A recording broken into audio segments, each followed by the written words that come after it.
The music did not stop first. The breathing did. In the middle of the grand wedding hall, under chandeliers that glittered like judgment itself, every conversation died at once as the main doors opened. Heads turned, necks stretched, fans stopped moving. And there, framed by gold light and stunned silence, stood the one woman no one expected to see again. Amara Okoye. Not broken, not hiding, not alone. At her side were three young boys, dark-eyed, beautifully dressed, walking with quiet confidence as though they belonged exactly where they were. A whisper escaped from somewhere in the crowd, then another, then many. Those are her children. At the altar, Damien Balogan felt the blood leave his face. His fingers tightened, his jaw locked. Beside him, his bride's smile collapsed before the vows had even begun, because the woman he had once called Barren had just walked into his wedding with 3 sons. And in that one terrible, beautiful moment, every lie he had built his pride upon began to crumble in front of everyone who mattered. If you think you already know where this story is going, stay with me. Because what happened before this moment was crueler than anyone knew, and what happened after it was even more unforgettable. Before we go further, tell me in the comments where you're watching from. And if you enjoy powerful stories of betrayal, heartbreak, and justice, subscribe and turn on notifications so you never miss the next one. Now let me take you back. Years before that wedding day, the Balogan estate in Ikoyi stood like a monument to money, power, and reputation. Tall gates, imported marble, long black cars gliding in and out like silence on wheels. Inside, everything reflected control. The art on the walls was expensive. The air smelled of polished wood and authority. Even the servants moved with the caution of people who knew that in houses like this, one mistake could be remembered for years. And at the center of it all was Damien Balogan, successful, sharp, admired, a man whose name opened doors before he ever touched them. At public events, people called him disciplined, focused, visionary, but behind the smiles, behind the handshakes, behind the tailored suits and proud photographs, there was one subject that followed him everywhere like a stain he could not wash off. He had no child. And in the circles Damien moved in, success without an heir was treated like a weakness no amount of money could hide. He had been married to Amara for 7 years. 7 quiet, elegant, respectable years. And still, there was no baby. At first, people asked gently, then curiously, then with the kind of politeness that cuts deeper than insults ever could. At a fundraiser one evening, after too much champagne had made wealthy people careless, one senator's wife smiled over the rim of her glass and said, "Your home is beautiful, Damien. It only needs little feet running through it." The women around her laughed softly. Not cruelly, worse, knowingly. Damien smiled the way powerful men smile when they want to pretend they are unbothered. But Amara, standing beside him in a gold satin gown, felt his arm harden beneath her fingers. That was how it had become. He would say little in public and punish silence in private. Amara had not married Damien for wealth. When she met him, he was ambitious, yes, but still climbing, still proving himself, still dreaming aloud about the kind of empire he would one day build. She had loved him when his plans were still paper and determination. She had believed in him before the estate, before the staff, before the respect. She had walked beside him when there was less applause and more struggle. And even after success transformed him, she continued to protect his peace, his image, his home. She knew how he liked his tea.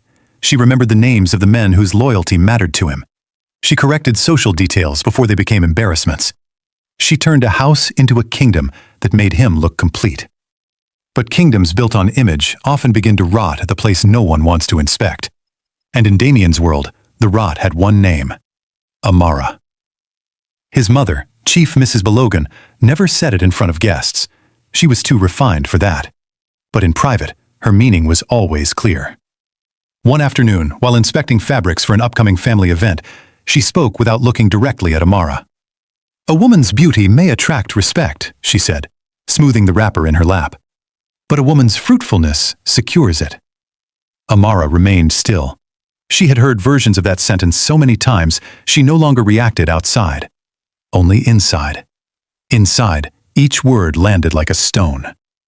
Damien had begun changing too. At first, it was small.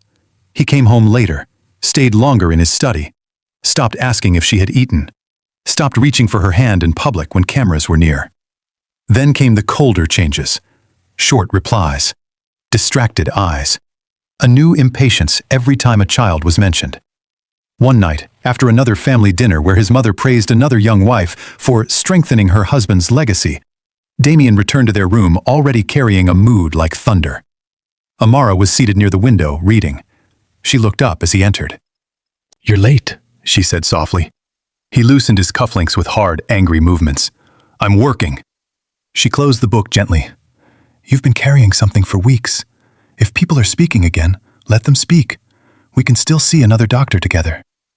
The room changed. His eyes lifted to hers with a look she had not seen before. Not frustration, contempt. "There is no need," he said. Amara straightened slowly. "No need?" "I already know enough." The words sat between them like poison. She rose from her chair. "Damien, we do not know anything unless both of us are willing to be examined." He gave a dry laugh. "Both of us?" "Yes."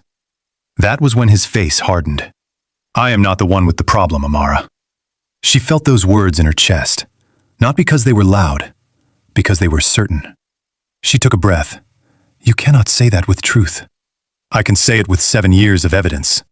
The cruelty of it was almost elegant, measured, controlled. A wealthy man's brutality, dressed in calm. Amara held herself together with effort. "I have prayed. I have waited. I have carried shame that was never proven. If there is pain here, it belongs to both of us." But Damien had already crossed into the place pride takes men when they become afraid of their own weakness. "This marriage cannot continue like this," he said. She stared at him. "What are you saying?" He turned to the desk and lifted a document folder. For one strange second, she already knew. "I am saying," he replied, "that I will not let my name end with me." He placed the papers down in front of her. Divorce documents. Prepared, signed, witnessed. He had done this before walking into the room, before hearing her, before allowing truth to exist at all. Amara did not touch the papers. "Damien." But he continued as if she were now merely a matter to settle. "You will be provided for. A car will take you wherever you wish by morning. I have already spoken to the family lawyer." Her lips parted, but no sound came. This was the man she had built a life around. The man whose rise she had supported with loyalty so complete it had almost erased her. And now, because no child had appeared, he was discarding her like a business error. The next blow came not from him, but from the doorway. His mother had been listening. Chief Mrs. Belogan stepped in, dignity wrapped around her like silk. "It is painful," she said, "but necessary. My son deserves a future." Amara looked from mother to son and understood something devastating. This had not begun tonight. This had been discussed, agreed upon, finalized. She was the last person invited into the funeral of her marriage. That night, Amara packed in silence. No screaming, no shattered mirrors, no theatrical collapse. Just the unbearable quiet of a woman discovering that love, when measured against ego, sometimes loses.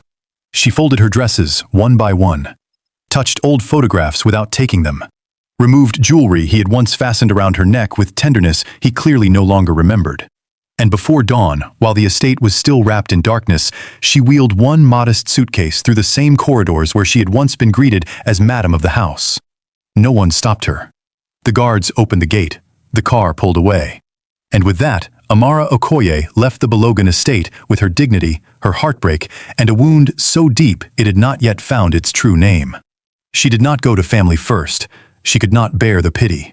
Instead, she went to the one person who had loved her before status rearranged the world around them. Her childhood friend, Adesua. Adesua lived in Accra now, where life moved with less ceremony and more soul. Her home was warm, lived in, honest.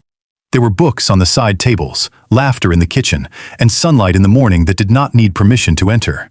When Amara arrived, tired and elegant and empty-eyed, Adesua opened the door, looked at her once, and said only, "Come inside." That was all it took. Because sometimes what breaks us is not the cruelty itself, but the first kindness after it. For days, Amara barely spoke. She sat near windows and watched people live ordinary lives outside.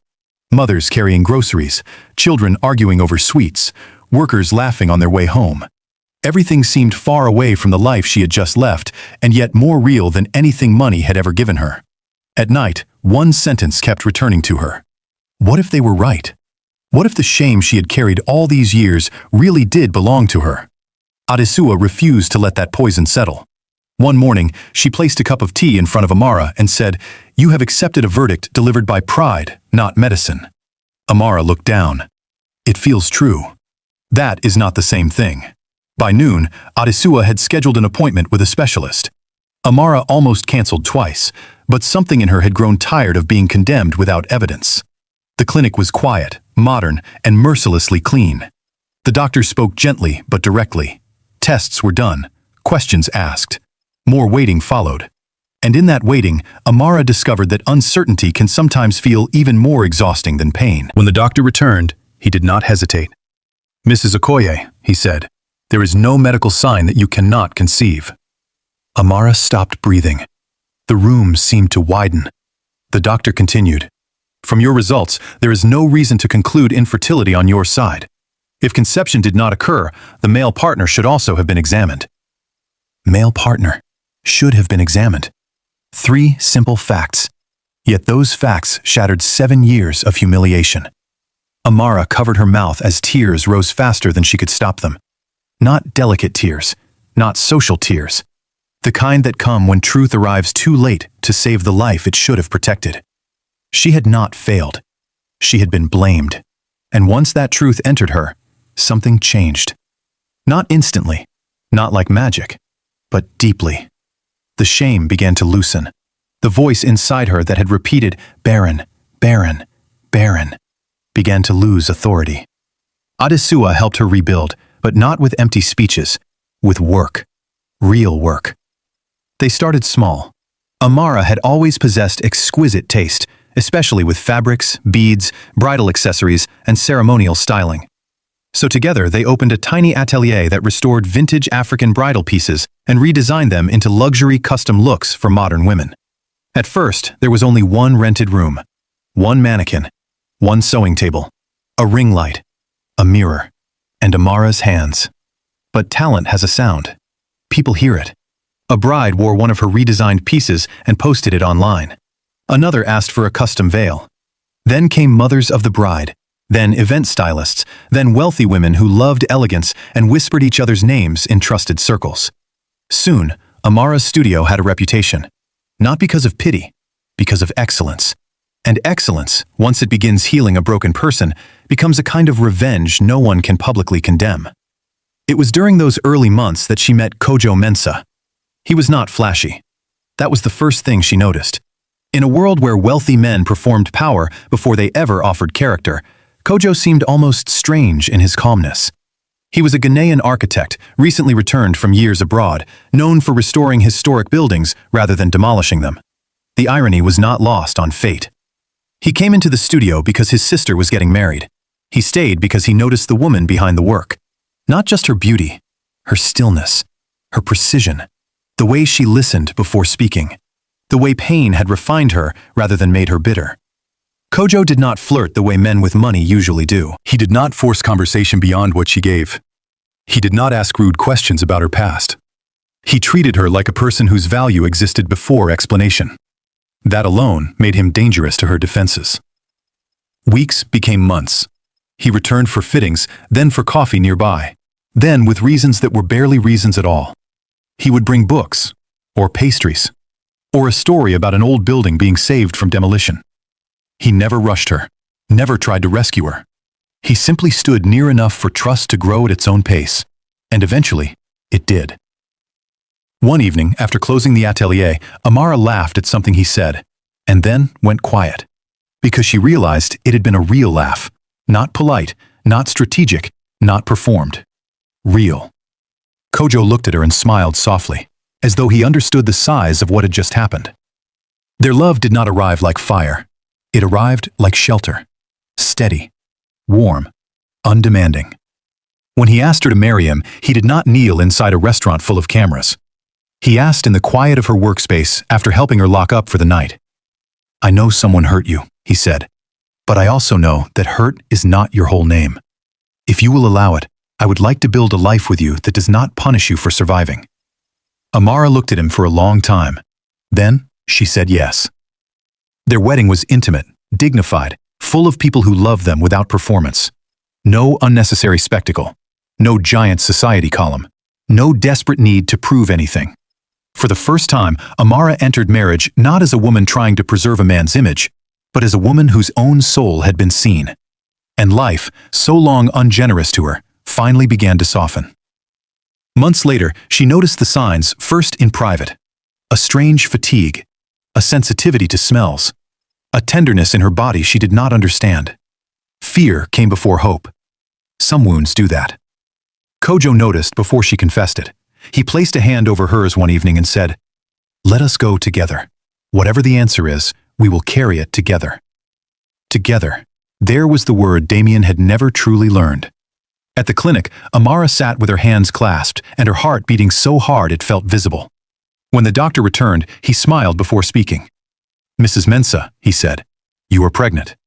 She stared, then cried. Kojo held her hand and laughed through tears of his own. But the miracle was not finished. The doctor lifted the scan and said, "There is more. You are carrying 3 babies." Amara could not even speak. 3. After years of accusation, after exile, after shame, 3 lives at once. 3 answers from heaven to one long human lie. Her pregnancy became the center of quiet joy. Kojo protected her without smothering her. Adesua moved like a general through every preparation. The atelier slowed, their home filled with folded baby clothes, carved cribs, prayer, laughter, fear, and anticipation. And when the day came, it was long and difficult and holy in the way only labor can be. Then at last, one cry, then another, then a third. 3 boys, healthy, beautiful, undeniably hers. Amara held them and felt something return that Damien and his family had tried to bury forever. Not just dignity, authority over her own story. They named them Jelani, Kofi, and Tade. 3 sons raised in a home where love was not conditional on performance. Word spread, not loudly at first, but truth travels faster than slander once it finally has evidence. People who had once whispered about Amara now changed their tone. Some called it destiny. Some called it divine justice. Some simply pretended they had never doubted her at all. Meanwhile, Damien Balogun continued living inside the expensive shell of a life that no longer felt victorious. He had wealth, yes, influence, yes, but peace had become scarce. And after several failed relationships, he arranged a new marriage, this time to Nneka Bello, daughter of a powerful political family. The union was perfect on paper. Money joining power, legacy joining image. A wedding designed less for love than for headlines. The guest list was curated like a weapon, and among those invited was one name Damien wrote with deliberate intent. Amara Mensah. He told himself it was courtesy. It was not. It was pride. He wanted her to see what he had become without her. He wanted proof that she had remained behind while he moved ahead. He wanted, perhaps more than anything, to look into her eyes and find regret. What he did not know was that truth was already choosing its outfit. The day of the wedding arrived in impossible splendor. The hall shimmered with crystal, gold draping, white orchids, and soft, live music. Influential families filled the seats. Cameras waited. Women adjusted gelée and diamonds beneath polite smiles. Men shook hands and measured each other's power in silence. At the altar stood Damien in a cream tuxedo, polished and composed, though anyone watching carefully might have noticed he kept glancing toward the entrance. He was waiting. Not for the bride, for history. And then the doors opened. Everything after that happened in seconds, and yet seemed to stretch into forever. Amara stepped in, wearing a sculpted emerald gown with subtle gold detailing, her posture regal, her face calm. At her sides were 3 boys, dressed in matching black and emerald formal wear. Not hidden, not explained, simply present. A revelation in motion. The first whisper came from the 3rd row, the second from the aisle. Then, the entire room shifted as recognition spread like heat. Damien's face changed. Nneka noticed immediately. She turned toward him, then toward Amara, then down toward the boys. Her expression sharpened. "Who is that?" she asked quietly. Damien did not answer. Nneka looked again. The boys were no infants. No rumor could soften what they represented. Then, she said the words that cut through the room like glass. "Is that your former wife?" Silence. And those children? Damien swallowed, but pride for once had nothing intelligent to say. By then, guests were no longer pretending not to hear. Amara continued walking with measured grace and took the seats assigned to her as though she had not just broken the architecture of the entire event. The boys sat beautifully, calm, disciplined, loved. Nneka stepped away from the altar and faced Damien fully. You told me she could not have children. He opened his mouth. That was what I believed. What you believed, Nneka said, or what benefited you? The music had long stopped. Even the air seemed embarrassed for him. One of Damien's uncles lowered his glasses. Chief Mrs. Belogan looked as if the room had turned against her personally. Guests exchanged the kind of glances that survive in family gossip for decades. Nneka turned to Amara. Madam, she said, her voice controlled but firm. Are these your sons? Amara met her gaze without bitterness. Yes. Just one word. That was all truth needed. Nneka's face changed, not into jealousy, but clarity. She looked back at Damien and saw, perhaps for the first time, the cowardice beneath his polish. A man who had condemned a woman without evidence could one day do the same to another. And a woman about to marry him suddenly understood what future was waiting at the altar. I will not continue, Nneka said. Her father stood slowly. Guests stirred. Damien reached toward her. Nneka, this is not the moment. It is exactly the moment, she replied, because now I know what kind of man speaks with certainty when he has no truth. And just like that, the wedding was no longer a celebration. It was a public ruin. Amara did not smile, did not gloat, did not linger to enjoy his humiliation. That is what made her power greater. She had not come to perform revenge. She had come as living evidence. After a few quiet minutes, she rose, gathered her sons, and walked out with the same calm dignity she had brought in. The crowd parted for her, not out of pity, out of respect. Because everyone in that hall knew exactly who had won, and she had not raised her voice once. The aftermath was brutal, not because people shouted, but because society remembers disgrace in whispers. Investors began asking questions Damien could not answer. Family elders stopped defending him so confidently. Even his mother, once so certain, became quieter in public. Finally, cornered by the truth he had avoided for years, Damien did what he should have done at the beginning. He got tested. The results left no room for arrogance. The issue had never been Amara. It had been him. A condition that could have been discovered years earlier if he had chosen humility over blame. When the doctor explained it, Damien sat in silence so complete it almost looked like punishment. And perhaps it was, because for the first time he had to see his past without the protection of ego. He had not merely been wrong, he had been unjust. Weeks later, he went to see Amara, not at an estate, not in a palace, but at the beautiful home she shared with Kojo and their sons, a place full of warmth, laughter, toys, sunlight, and the small sacred disorder of a loved family. He stood at the door, looking like a man who finally understood that wealth cannot buy back the life pride destroys. Amara received him in the sitting room. Kojo, respectful but watchful, gave them space without leaving his wife unsupported. Damien looked around once, taking in the sounds of children somewhere deeper in the house. Then he lowered his eyes. I was wrong, he said.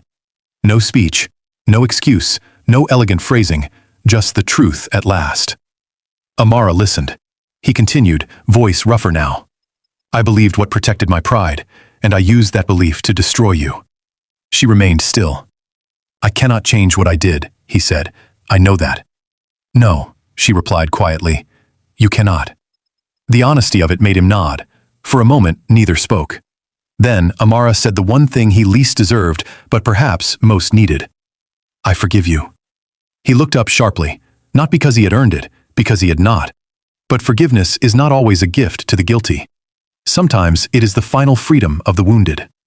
I forgive you, she repeated, but I do not belong to that story anymore. And that was the end of it. No dramatic reunion, no return, no confused triangle, just closure, real closure. Damien left carrying the weight of truth and nothing else. Amara returned to her sons, to Kojo, to a life built on love, patience, and proof. And in the years that followed, people would still tell the story of the day she walked into that wedding hall with 3 boys and shattered a man's lie without speaking more than necessary. But those who truly understood this story knew that the greatest victory had not happened in public. It happened the day she stopped believing the accusations spoken over her. It happened the day she chose truth over shame. It happened the day she rebuilt herself so completely that when justice finally arrived, it found her already standing. So if you are listening to this while carrying a name someone else tried to force onto your life, remember Amara.